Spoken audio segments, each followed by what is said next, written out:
इनका एक बयान आया था, पंजाब से गाड़ियाँ आ रही है, वो लोग भर भर के आ रहे हैं। जैसे इन्होंने ये अपनी जागीर समझ रखी है। दिल्ली में भाजपा के लोग आए और कोई नहीं आए। हाँ, देखिए, जो सपना उन लोगों ने देखा था, हमारे पूर्वजों ने, अंग्रेज़ों को निकालने का मकसद यही था कि उनको निकाल के अपने तर्ज की एक हुकूमत बनाएंगे, लोगों के पास इख्तियार होगा और लोगों के हित में काम किया जाएगा। बस उस बात को तरसते तरसते 70 साल हो गए। आज भी गुंडागर्दी पे चुनाव लड़े जा रहे हैं बाकी राज्यों के अंदर, लेकिन दिल्ली के अंदर अरविंद केजरीवाल जी खड़े हैं और लोगों को मौका मिल रहा है। जम्मू कश्मीर की राजनीति बहुत अलग थी, टफ थी। बहुत सारे लोग कहते थे नहीं, अरविंद केजरीवाल की राजनीति इधर नहीं चलेगी, लेकिन लोगों ने वो प्यार दिखाया। जब हम खड़े हो गए, हमने यही बात बताई, स्कूल बनाने हैं, हमें हॉस्टल बनाने हैं, हमें धर्म की राजनीति नहीं चाहिए।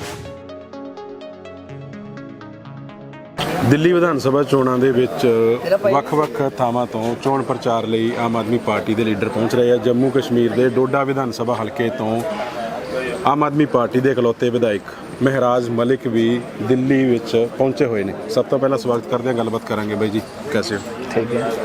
दिल्ली भी आगे जम्मू से आप? ऐसा मत बोलो, क्योंकि कल इनका एक बयान आया था, पंजाब से गाड़ियाँ आ रही है, वो लोग भर भर के आ रहे हैं। जैसे इन्होंने ये अपनी जागीर समझ रखी है। दिल्ली में भाजपा के लोग आए और कोई नहीं आए। देखिए, अगर इन्हें ये भी पता चलेगा जम्मू कश्मीर से भी कुछ लोग आए हैं तो यकीनन जम्मू कश्मीर की भी बात करेंगे। ऐसा नहीं है, बहुत अच्छा है। देखो अब क्या। तो दिल्ली के बाद पंजाब और पंजाब के बाद जम्मू कश्मीर में भी आम आदमी पार्टी और नेशनल पार्टी बन गई। उसके बाद अब दिल्ली में चौथी बार की तैयारी है आम आदमी पार्टी की, ये सभी बोल रहे हैं। तो कैसे लगता है आप? हाँ, देखिए, जो सपना उन लोगों ने देखा था, हमारे पूर्वजों ने, अंग्रेज़ों को निकालने का मकसद यही था कि उनको निकाल के अपने तर्ज की एक हुकूमत बनाएंगे, लोगों के पास इख्तियार होगा और लोगों के हित में काम किया जाएगा। बस उस बात को तरसते तरसते 70 साल हो गए। आज अरविंद जी ने मौका दिया है, लोगों को बताया है वोट की ताकत क्या है। आज भी गुंडागर्दी पे चुनाव लड़े जा रहे हैं बाकी राज्यों के अंदर, लेकिन दिल्ली के अंदर अरविंद केजरीवाल जी खड़े हैं और लोगों को मौका मिल रहा है लोकतंत्र का असली मकसद समझाने का। बदलाव की राजनीति जो लेके आए हैं अरविंद केजरीवाल, क्योंकि बदलाव पर ही इन्होंने पहले भी इलेक्शन लड़ा और बाद में भी राजनीति बदलेंगे और बदली है, तो क्या देखते हैं? देखिए, बदलाव तो अच्छा है और उम्मीद भी है, बदलाव तो आना तय है।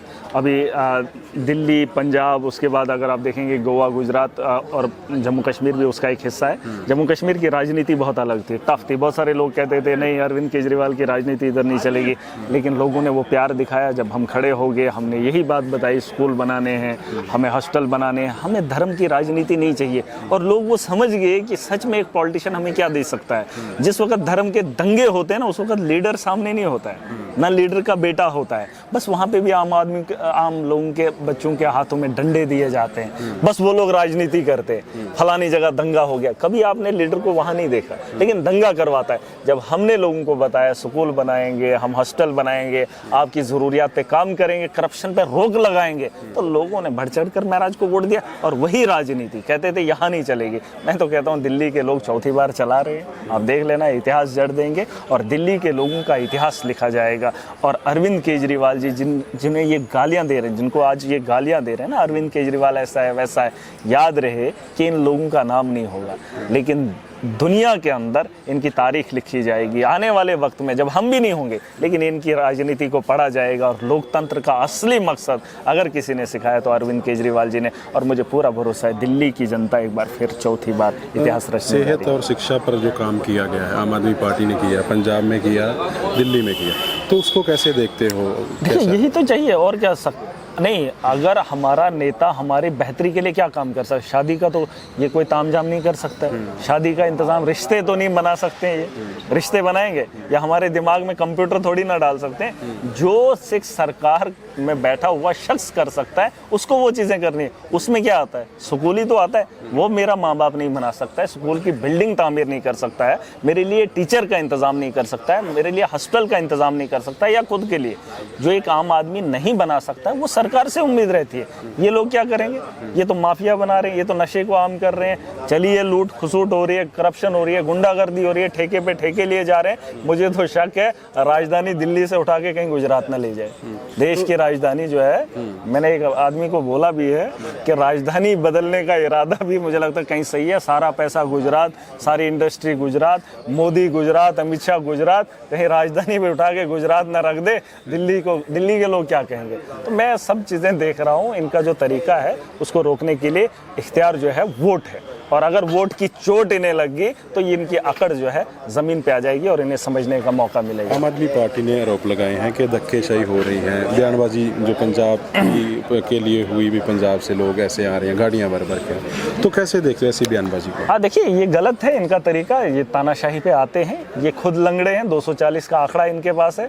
मैंने कहा जिस तरह पे इन्होंने बहुत सारी स्टेट्स के अंदर जो है तोड़ मरोड़ की राजनीति की, उसके एमएलए खरीदे, इसके एमएलए खरीदे, अडानी अंबानी के पास पैसा, इन्हें लगता है कोई बड़ा खरीदार अगर इनके खिलाफ खड़ा हो गया ना तो ये 29 की तैयारियां कर रहे हैं ना, मोदी को फिर बनाएंगे या बीजेपी फिर बनेगी।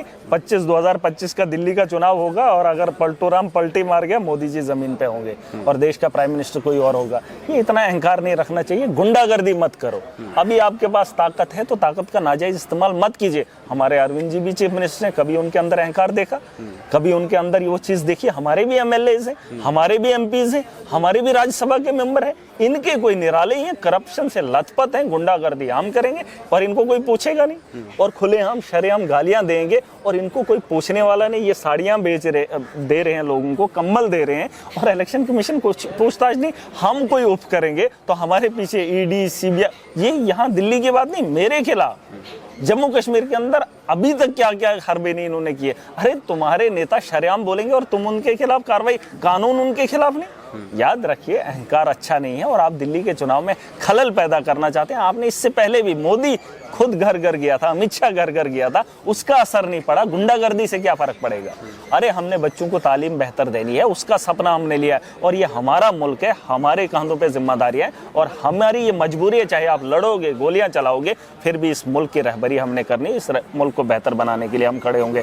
ख्वाह हम शरीफ हैं लेकिन जिम्मेदारी है। जैसे एक परिवार के अंदर एक माँ बाप बड़े शरीफ होते हैं, इसका मतलब क्या है? वो अपने बच्चों के बारे में नहीं सोचते। अरे कितना ही बड़ा ताकतवर हो, वो भी अपने बच्चों के बारे में अच्छा सोचता है और जो शरीफ होता है वो भी सोचता है और वो उससे ज़्यादा सोचता है। वो अपने परिवार को बेहतरी की ज़िंदगी दिखाता है। तो इन्हें इस बारे में नहीं रहना चाहिए। अहंकार को रोककर, गुंडागर्दी को रोककर लोगों को मतदान करने का असली मकसद बताएं कि वोट क्यों देना है, वो बताएं ना। राजनीति हमने तो इनका वो बोल दिया 10 साल के कार्यकाल में भाजपा क्या है, वो हमने यहाँ पे प्रेस कॉन्फ्रेंस में दिखाया। ये गिनाए ना, बस उठा के ये बोलेंगे या धर्म है, वो धर्म है, आतंकवादी है, वो है। खुद क्या है? जैसे तो इन्होंने सब कुछ जो है, सब कुछ त्याग दिया है इस मुल्क के लिए। इनकी अगर पीछे पूर्वजों को देखेंगे तो इनका जो शजरा है ना, शजरा नसब, वो मिलता जुलता है। उनके अखाड़े में उनके वजीर और जो उनके सेना में थे, यही लोग थे। तो आम आदमी पार्टी की डॉक्यूमेंट्री थी, उसको रोक दिया गया। बिल्कुल।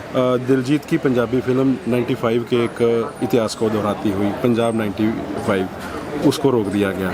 तो टीजर उसका हटाया गया और इमरजेंसी कंगना रनौत की उसको रिलीज किया गया। तो ये ऐसे क्यों हो रहा है? देखिए, ऐसा ये इनका दिमाग है, इतना कसूर इनका नहीं है। इनके दिमाग में जो बात आती है, इन्हें लगता है कि इससे ऊपर कोई बात हो ही नहीं सकती है। इन्हें बता दो, ठंडे दिमाग से सोच लो, 240 के आंकड़े पे हो, बैटिंग नहीं है, तुम फॉलो ऑन में खेल रहे हो। बात खत्म करो, जिस तरह पे हो अभी तो भाईचारा रखो। अहंकार तो 300 के पार था, 400 के पार था, अभी 240 पे अटके हो, पलटूराम के साथ खड़े हो। कभी भी मार सकता है और अगर मार गया तो सोचो मोदी जी कहाँ होंगे मोदी जी? आप ही मुझे बताओ ना, 29 तक रहेंगे? नहीं रहेंगे। तो सिंपल सी बात है, आराम कीजिए, आराम के साथ काम कीजिए, लोगों को मौका दीजिए। चुनाव है, लोकतंत्र है, जमहूरियत है, इसका इस्तेमाल करने दो। शुक्रिया वैसे। ਇਹ ਸਨ ਆਮ ਆਦਮੀ ਪਾਰਟੀ ਦੇ ਜੰਮੂ ਕਸ਼ਮੀਰ ਤੋਂ ਵਿਧਾਇਕ ਮਹਿਰਾਜ ਮਲਿਕ, ਜਿਨ੍ਹਾਂ ਨੇ ਖੁੱਲ੍ਹ ਕੇ ਗੱਲਬਾਤ ਕੀਤੀ ਦਿੱਲੀ ਵਿਧਾਨ ਸਭਾ ਚੋਣਾਂ ਨੂੰ ਲੈ ਕੇ। ਜੁੜੇ ਰਹੋ ਦਾ ਪੋਸਟਮੇਲ ਦੇ ਨਾਲ। ਤੁਹਾਡਾ ਬਹੁਤ ਬਹੁਤ ਧੰਨਵਾਦ।